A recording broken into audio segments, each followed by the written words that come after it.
So that's everything, guys. We've got everything we need right here to figure out how fast you can go on an EUC, assuming you have unlimited power in this device. Let's plug in the numbers. The square root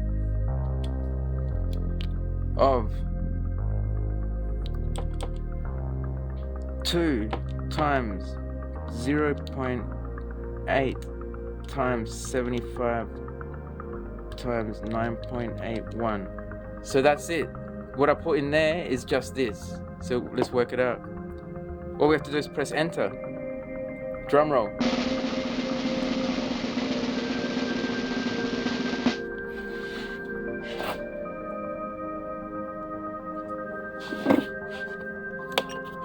So we've got 962 kilometers on this max.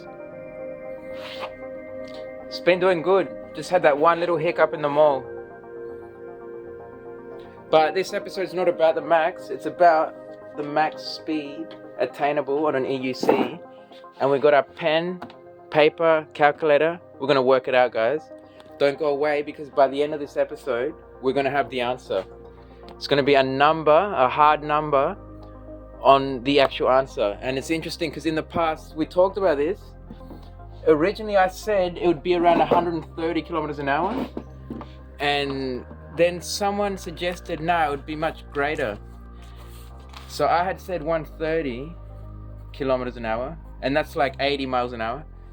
And then someone else said no, it would be more like 320 kilometers an hour. I think it was Sanic. And he said because it would be closer to the free fall speed of an airplane, of jumping out of an airplane. And when I looked at it again, I thought, yeah, they're probably correct, because it's more like what a motorbike can achieve doing a mono. But let's work it out. Let's just start by drawing a diagram. So let's go this way so we've got more space. So that's the wheel of the EUC, and the rider, this is horizontal by the way, so assume like, you know, the road is like that, right? That's the road. The rider would be leaning forward very hard to achieve the max theoretical speed, and the rider would have a mass of m. Let's just write that here. M, let's just say they're a 75 kilogram rider. There would be a point where the center of gravity would reside, the center of mass. Let's just say it's here. Call that point C.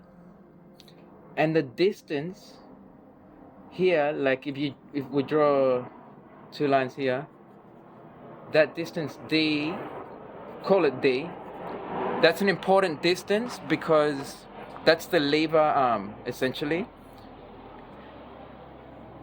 So, how much torque does the rider put on the EUC? Because that's important. The way you accelerate with an EUC is by applying torque on the machine. And I'm just going to draw this little box around it so you know the whole machine is leaning forward with the rider, see? You crank the machine forward, don't you, when you accelerate? And that applies a torque on the machine. And that torque is equal to the lever arm multiplied by the downforce due to gravity. And that downforce is mg. M is the mass of the rider. G equals 9.81. And the torque that you apply on the wheel, right, on this unit, and we'll just draw like a round arrow here, that's your torque. Call that big T equals dmg, right? It's the lever arm times the downforce. And then what the wheel does to counteract that torque, so you don't just fall on your face, is it applies a reaction torque. It actually spins in the same direction, so the wheel spins in that direction, doesn't it? It applies a torque in that direction to accelerate and bring you back, right? And that applies a force to the road, right? So this torque, we'll call this tau, like little t, squiggly t. That rhymes with squiggly p. Wiggly p, I don't know. So that's squiggly t is going to be equal to big T, all right, when the system is in balance. And that's what the EUC does. It matches the torque that you apply on it. So then you don't go forwards and you don't go backwards. If it gave too much torque, you'd go backwards and land on your back. If it didn't give enough torque, you would fall on your face. So that's why the EUC, this little t, squiggly t, is going to be equal to big T. And because of this squiggly t, you've got a road force. This road force is equal to squiggly t divided by r, which is your wheel radius. And this, I'll draw that here. Your r, wheel radius, is that distance there from the center to the edge of the tire. And I'll just rewrite this again down here because the road line's in the way. So F equals squiggly t on r, and that's because torque equals force times the lever arm, which is r, in this situation. In this situation, the lever arm is d. All right, so let's keep going with this.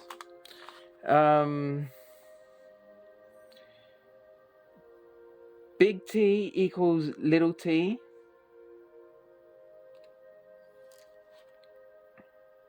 Actually, I'm going to start on another page. Oops.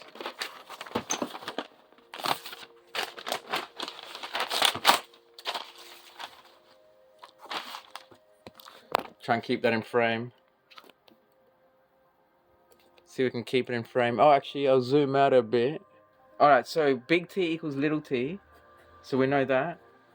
That means that DMG equals FR, the force times the wheel radius. And the force is your road force. So let's call that F's, just keep it F. So F is road force.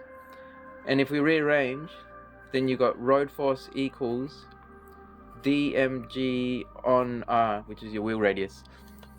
And now let's look at the aerodynamic force. The equation for that equals a half of rho v squared cd times the area. Cd is just your coefficient of drag. Rho is your air density. And those are known parameters. So when you're at top speed, when you're at terminal velocity, you're in equilibrium. So the road force is going to be equal to the aerodynamic drag. Okay, so then we can equate these two things. So FD equals F, therefore this equals that, right? So half of rho v squared CdA equals dmg on r. See that? Now we've got what we need. We're gonna get to our answer in like 2 minutes. We just rearrange for velocity now, and that'll give you v equals the square root of 2 dmg divided by rho r cdA. And that's it. That's your equation for V max theoretical speed attainable on an EUC. And of course it varies, doesn't it? If you weigh more, it changes the number. If you've got a different radius wheel, the number again changes. How fast can you go? And what do we see from this equation? We see that a heavier rider can go faster. And the reason for that is they can apply more torque on the system, therefore the wheel can deliver more reaction torque. Therefore, it can deliver more force to the road. Therefore, it can go faster because it can push through more wind. And we also see that if the wheel is smaller, it can also go faster. And the reason for that is because if the wheel is smaller, it can deliver more force to the road before exceeding its reaction torque limit. And remember, the reaction torque limit is how much torque you put on the wheel. How hard do you crank the wheel to go forwards, right? And that's it. We've got our equation, guys. And we just need to plug in these numbers. So let's look at these numbers. We've got, zoom in a bit here. We've got D. D equals, that's this distance here. So that's about, let's just say 80 centimeters. Depends on how tall the rider is, doesn't it? But it's going to be about there, which will, let's say 80 centimeters. That's reasonable. So 0.8 meters. We've got M equals 75 kilos. G equals 9.81. Rho is the density of air, which is about 1.3 kilograms per meter cubed. R is the radius of the wheel, and let's just assume a 20-inch wheel. So that's going to be about a radius of 25 centimeters, 0.25 meters. And because 20 inches, by the way, is the diameter. So the diameter is going to be about 50 centimeters, meaning the radius will be half of that. CD, let's just assume a coefficient of drag of 1. So like not a good one. It's like a van, basically. Conservative, I guess. And an area, let's just say half a square meter. So pretty fat, quite a fat area, but whatever. These are like ballpark numbers, but they're reasonable, right? 75 kilo rider and all that. So that's everything, guys. We've got everything we need right here to figure out how fast you can go on an EUC, assuming you have unlimited power in this device. Let's plug in the numbers. Let's see. So, turn this thing on. Alright, what do we got? The square root of 2 times 0.8 times 75 times 9.81 divided by 1.3 times 0.25 times 1 times 0.5. And this is going to give you the answer in meters per second. So to have your answer in kilometers per hour, you times it by 3.6. So let's do that. 3.6 times all of that. So that's it. What I put in there is just this. So let's work it out. All we have to do is press enter. Drum roll. There's your answer. 306 kilometers an hour. That's your top theoretical speed. V max equals 306.4 kilometers per hour. And that in miles per hour is 190.56 mph. And in meters per second, 85.1 meters per second. And I worked that one out just because now we're going to work out the power required to hit this top speed. How much power does this machine need to deliver in watts? So let's work that out. That's easy. Power equals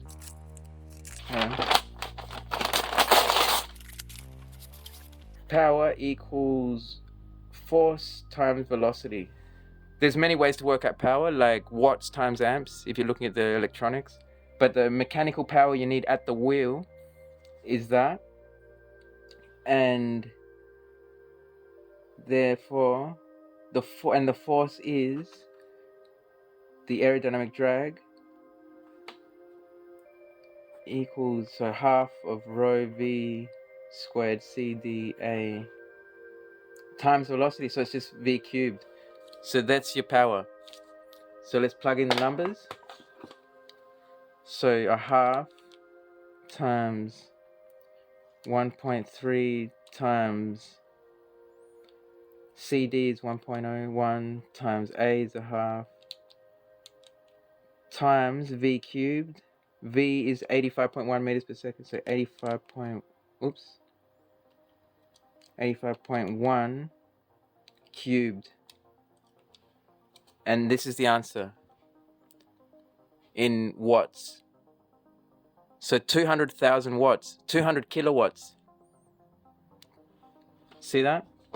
So the power, the answer for this equals 200 kilowatts. And that seems very reasonable, because if you look at a motorbike, for example, those racing bikes, like the 1000cc bikes, they put out about 200 kilowatts and their top speed is about 306 kilometers an hour. So this is looking very good. That's it, we did it, guys. We solved the problem for how fast an EUC can go. And it is close to terminal velocity out of an aeroplane, and it's close to what a motorbike can do in a mono, which is basically what they can do at top speed. If you look at a motorbike, what it really does, if you want to go faster and faster on one wheel, doesn't matter if you're on an EUC or a motorbike, the faster you want to go, the more you're going to have to lean forwards, right? So if you're on a motorbike and just keep accelerating and accelerating on that one wheel, doing that mono, then you'll find you'll have to keep... Video just cut out, but what I was saying is that when you're balancing on one wheel on a motorbike or doing a wheelie or a mono, if you want to go faster and faster, and you see some of them guys going like 150 miles an hour on one wheel, but if they want to keep going faster, you'll find that what they need to do is they need to keep leaning forward more and more. Just like you would have to on an EUC, just like we talked about in this analysis. They need to do the same, and eventually they're going to have to be leaning forward so much that their front wheel is going to touch down, so they're going to be on two wheels again. And that's the advantage they have, is that when they touch down, they just touch down the front tire. When we touch down our head onto the road. So that's why you'd never even get close to this, really. You would imagine how scary it would be leaning forward that much. Like, it wouldn't even really be physically possible. I mean, it would. You'd have to be like a gymnast or something. You'd have to be able to like support all your body weight from like your ankles or something, and have like really good power pads. I guess not from your ankles, but I guess if you had really good power pads that hold you in tight, you could really lean forward hard. Just imagine leaning over a ledge, you know, like over a balcony or something, and just supporting your body weight. You know, take a bit of muscle. And that's the position you'd kind of be in if you were trying to do this.